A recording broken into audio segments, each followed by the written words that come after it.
साथियों, यदि आपको भी अपना मोबाइल फोन स्विच ऑफ रखना पड़ता है, स्विच ऑन करने से आप डरते हैं, बल्कि आपने अपना फोन नंबर ही बदल दिया है। घर वालों से कहा हुआ है कि कोई आए तो बोल देना कि मैं घर पर नहीं हूं, बल्कि आपका घर से बाहर निकलना ही दूभर हो गया है। इतना कर्जा है यदि आपके ऊपर, तो आपकी इसमें कोई गलती नहीं है। आपकी गलती होती, आपकी फाइनेंशियल प्लानिंग की गलती होती, तो शायद आप कभी पैसा कमाते ही नहीं। कभी आप अपने फील्ड के सिकंदर थे, परंतु शायद राहु, केतु, शनि या मंगल, इनके पाप प्रभाव ने आपको ऋण के कुचक्र में डाल दिया है। अब आप निकल नहीं पा रहे हैं, तो अवसर आपके समक्ष है। जी हां, 17 जून 2023 को पितृ अमावस्या है और एक अनुष्ठान जो कि आपके जो ये धन का घड़ा है, इसके छेद को भरने का कार्य करेगा, नए आय के स्रोत उत्पन्न करने का कार्य करेगा और आपको कराएगा ऋण से सदैव सदैव के लिए मुक्त। साथियों, एक मिथुन लग्न के जातक को जब सूर्य की महादशा आती है तो उसे कई अजीब सी स्थितियों का सामना करना पड़ता है। वो अपनी मन मर्जी करके और पछताने का कार्य करता है। इसके साथ ही वो अपने जीवन साथी को फर्श से उठाकर अर्श पर ले जाता है, परंतु उसके जीवन साथी से ही उसे एक बहुत बड़ा धोखा मिल जाता है। वो लोगों की बहुत ज्यादा चिंता करता है और अपने जीवन का जो गोल्डन पीरियड है वो लोगों की चिंता में बिता देता है। वो यदि उसको युवा अवस्था में सूर्य की महादशा का सामना करना पड़े तो इतना सब होते हुए भी वो बातों से अर्थात जबान से जवाब नहीं देता, अपने कर्मों से वो अपने दुश्मनों के बोलती को बंद करता है।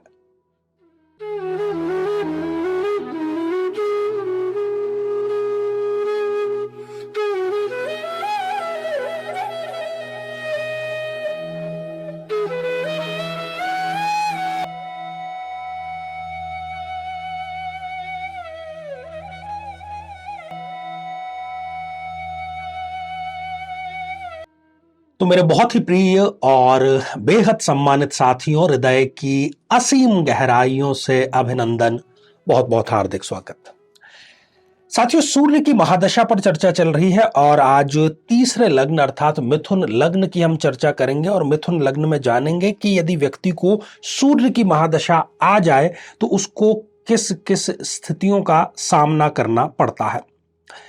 इससे पहले एक बड़ी ही महत्वपूर्ण सूचना आप सभी के लिए, जो कि खास तौर पर किसी भी प्रकार के ऋण से जूझ रहे हैं। जी हां, यदि मोबाइल फोन आपको बार बार स्विच ऑफ अपना करना पड़ता है, घर से निकलना यदि दूभर हो गया है, तो 17 जून 2023 को जो ऋण मुक्ति के लिए अनुष्ठान किया जा रहा है उसमें भाग जरूर लीजिए। साथियों, वैदिक अनुष्ठान है और आपको ये कुछ ही दिनों के भीतर एक रास्ता दिखा देगा ताकि आप ऋण मुक्त संपूर्ण रूप से हो जाएं और एक शांतिपूर्वक जिंदगी जो है वो आप बिता सकें।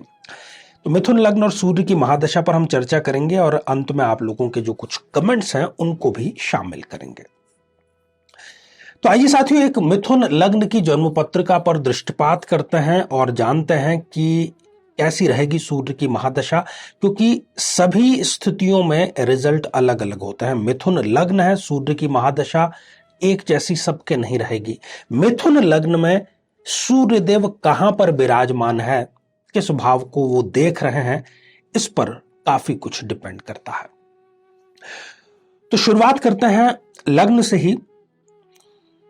यदि मिथुन लग्न की जन्म पत्रिका में लग्न में ही सूर्यदेव विराजमान है और सूर्य की इनको दशा आती है, तो ये व्यक्ति पूरी की पूरी सूर्य की महादशा में अपनी मनमानी करने का कार्य करता है। मैं ये नहीं कह रहा कि मनमानी करना गलत है या ये जो करेंगे वो गलत है, परंतु वो दूसरे की बात मानता ही नहीं, उसको कन्विंस नहीं किया जा सकता किसी भी कार्य के लिए।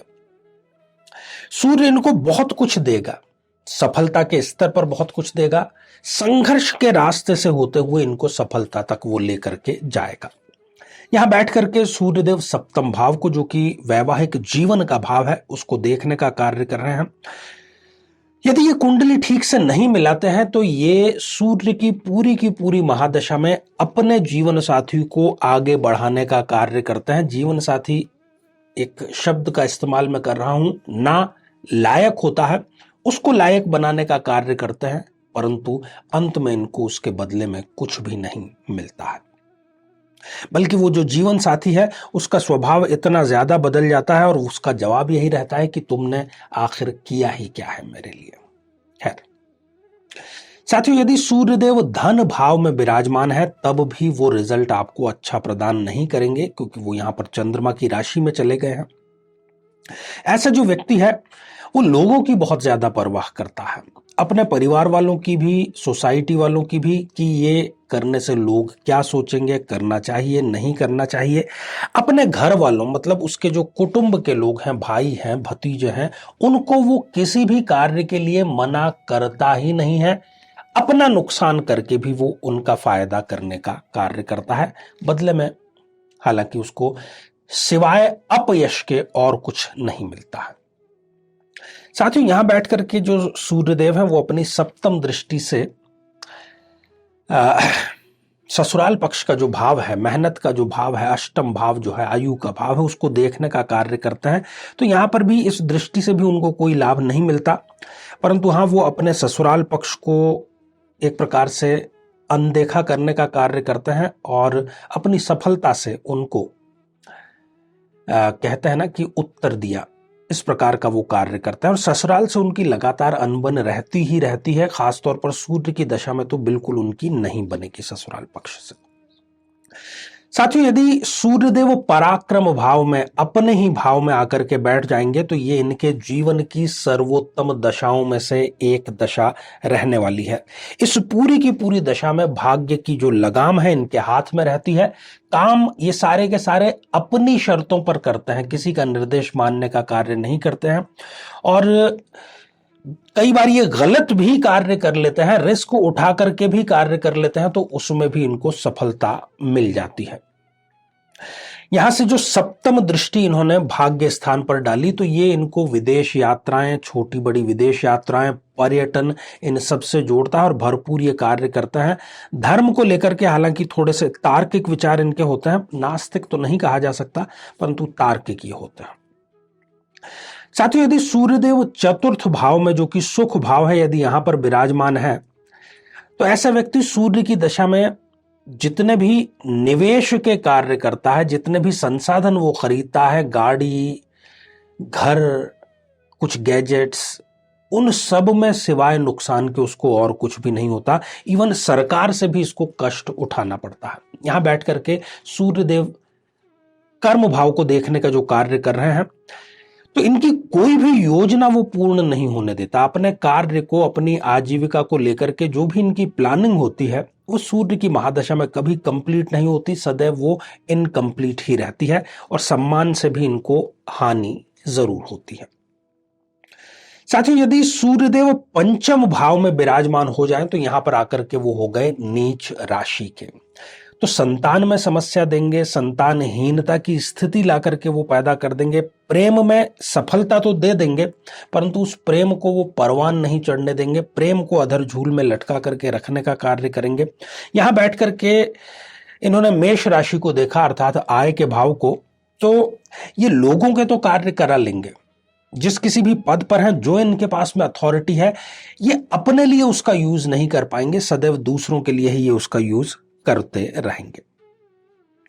साथियों, यदि छठे भाव, षष्ठ भाव में सूर्यदेव विराजमान है तो सूर्य की दशा, अंतरदशा इनको ऋण जाल में फंसाने का कार्य करती है। एक के बाद में दूसरा ऋण, दूसरे के बाद में तीसरा ऋण, इस प्रकार से एक जाल का निर्माण हो जाता है। यदि आप भी इस प्रकार के समस्या से दो चार हो रहे हैं तो अभी जिस अनुष्ठान की मैंने चर्चा की हो उसमें आपको अवश्य भाग लेना चाहिए। साथियों, यह भी देखा गया है कि इस स्थान पर बैठे हुए जो सूर्य देव हैं तो लोग इनके नाम से ऋण लेकर के फायदा उठाते हैं, इनका कोई लेना देना होता नहीं है, ऋण इनको चुकाना पड़ जाता है।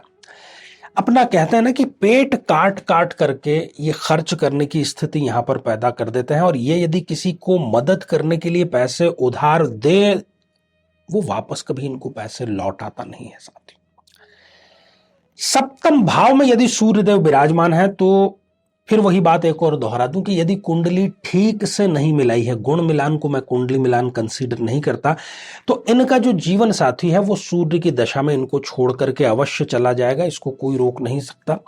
और शारीरिक सुख जिसको हम कहते हैं वो इनको अपने जीवन साथी से कभी नहीं मिलता, सदैव उससे ये वंचित ही रहते हैं। यहां बैठ करके लग्न पर जो दृष्टिपात कर रहे हैं तो ये भी सम्मान हानि का ही कारण बनेगा। जिस कार्य के आप योग्य हैं वो कार्य कभी आपको करने को नहीं मिलता, जिस सम्मान को पाने के आप योग्य हैं वो सम्मान कभी आपको नहीं मिलता, जिस सफलता पर आपको होना चाहिए वो कभी आपको नहीं मिलता, खासतौर पर सूर्य की दशा अंतर दशा में।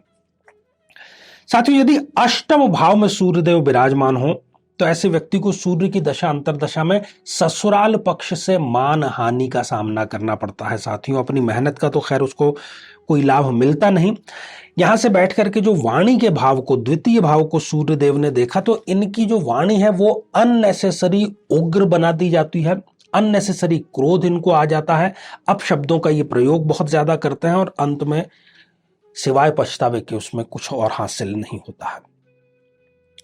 साथियों, यदि सूर्यदेव भाग्य स्थान पर विराजमान है, शत्रु राशि में वो आ गए, जीवन की बुरी दशाओं में से एक ये दशा रहेगी। भाग्य स्थान के, भाग्य के एकदम हम कहें ना कि बॉर्डर लाइन को छू करके ये आ जाते हैं, सफलता के पास जाते हैं कि अब कल सुबह सफलता मिलने वाली है, आज शाम को मिलने वाली है। उस बॉर्डर लाइन पर आकर के 99.9% पे आकर के गाड़ी इनकी जो है वो अटक जाती है।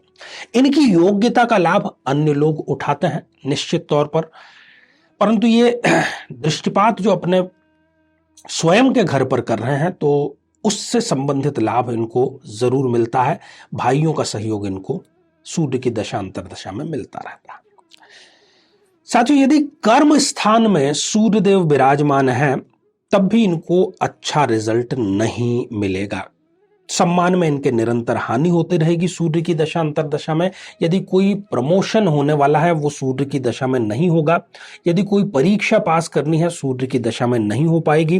दृष्टिपात चतुर्थ भाव पर जो है तो माता की चिंता सदैव इनको बनी रहेगी, माता के स्वास्थ्य की चिंता बनी रहेगी और कहीं पर भी इनका जो कार्य होने वाला है उसमें पहले हाँ होकर के और फिर ना होने का जो कार्य है, इस प्रकार का सिलसिला चलता रहता है। साथियों, यदि लाभ बल्कि आय भाव में यदि सूर्यदेव विराजमान है तो इनकी बल्ले बल्ले जो हम कहें, एक प्रकार से नैया पार होना कहें, वो हो जाती है और जीवन की सर्वोत्तम दशा इनकी ये यहां पर रहेगी, क्योंकि सूर्यदेव यहां पर स्वयं अपनी उच्च राशि में आ जाते हैं। इनकी जो आय है, इनकी जो मनोकामना है वो इनकी कल्पना से भी अधिक पूर्ण हो जाती है। जैसा सोचा नहीं था उतनी सफलता ये प्राप्त करते हैं और लोगों की नजर में ये चुभने लगते हैं, खासतौर पर अपने रिश्तेदारों, मित्रों और जान पहचान वालों के। हालांकि ये जो दृष्टि पंचम भाव पर पड़ रही है तो संतान से संबंधित थोड़ा सा कष्ट इनको होते हुए देखा गया है, आकस्मिक धन हानि भी होते हुए देखी गई है। तो उसका व्यवहारिक पक्ष है कि आप स्वयं धन के निवेश उसको देने लेने में थोड़ी सी सावधानी बरतें। साथियों, यदि सूर्यदेव व्यय भाव में विराजमान हो जाएं इस जन्म पत्रिका में तो इनके आय जो है वो सूर्यदेव आते ही कम कर देंगे और व्यय इनके बढ़ाने का वो कार्य करेंगे। ऐसा व्यक्ति दिखावे पर बहुत ज्यादा खर्च करता है और ऋण जाल में वो फंस जाता है। एक ऋण को चुकाने के लिए दूसरा ऋण, दूसरे को लेकर के तीसरा ऋण। एक और यहां पर आपको बात बताते चलें कि यदि सूर्यदेव इस जन्म पत्रिका में लग्न में हो तो वो सिर से संबंधित समस्याएं देता है, छोटा बड़ा बुखार उनको आता रहता है। यदि सप्तम भाव में है तो पेट, आंतें, पाचन तंत्र, इससे संबंधित समस्याएं, लीवर से संबंधित समस्या, बवासीर, इस प्रकार की समस्याएं पाइल्स को लेकर के वो देता रहता है। जीवन में किसी समस्या का सामना कर रहे हैं, जैसे कि शादी में देरी होना, पति पत्नी में मनमुटाव या तलाक तक की नौबत आ जाना, संतान का प्राप्त न हो पाना, नौकरी या धन प्राप्ति में बाधा आना, जीवन के प्रत्येक क्षेत्र में किसी न किसी प्रकार की बाधा आना, तो आज ही अपनी जन्म पत्रिका का संपूर्ण विश्लेषण करवाएं और पाएं समस्या से सदैव के लिए मुक्ति। तो साथियों, श्रृंखला ये हमारी आगे भी जारी है, अन्य लग्न कुंडलियों में भी हम देखेंगे। यदि आपने अपने लग्न से संबंधित एपिसोड नहीं देखा है तो यहाँ आई बटन में हम उसका लिंक आपको प्रोवाइड करा रहे हैं। तो आइए साथियों, अब बढ़ते हैं आज के हमारे कमेंट के चरण की तरफ। और पहला ही कमेंट गेमिंग प्रो YT इस आईडी से आया है। मंगल दूर करने के उपाय बताएं आचार्य जी। तो मंगल को दूर नहीं किया जा सकता, जो उसका परिक्रमा पथ है वो वहीं पर रहेगा और आप पर असर भी करता रहेगा। हाँ, मंगल दोष निवृत्ति, मंगली दोष निवृत्ति, इस प्रकार के आपको शब्द का यहाँ इस्तेमाल करना चाहिए था। खैर, यहाँ हम आपको एक प्लेलिस्ट प्रोवाइड करा रहे हैं जो कि मंगल पर विशद चर्चा की गई है। प्रत्येक भाव के मंगल का क्या उपाय है उस पर चर्चा की गई है। मंगल की आराधना आपको ज्यादा से ज्यादा करनी चाहिए, हनुमान आराधना आपको ज्यादा से ज्यादा करनी चाहिए। साथियों, अगला कमेंट आनंद केर जी ने लिख भेजा है। प्रतिपदा का जन्म हो कृष्ण पक्ष की तो क्या होगा। आपने तंत्र प्रयोग के बारे में ये सवाल पूछा है, जिस एपिसोड में हमने चर्चा की थी कि किन लोगों पर तंत्र प्रयोग विफल हो जाता है। देखिए, इस जो आपका यहाँ पर केस है, इसमें एक एवरेज स्थिति रहेगी। बहुत जल्दी भी असर नहीं होगा तंत्र का, परंतु नहीं होगा कभी भी, ऐसा भी नहीं हम कह सकते। साथियों, अगला कमेंट राजन वशिष्ठ जी का है और आपने नमस्कार गुरु जी लिख भेजा है। तो राजन जी, आशीर्वाद हृदय की असीम गहराइयों से। तो साथियों, आज के लिए केवल इतना ही, और इसी मंगल कामना के साथ में कि आप सभी स्वस्थ, समृद्ध और शांतिपूर्वक जीवन व्यतीत करें। नमस्कार।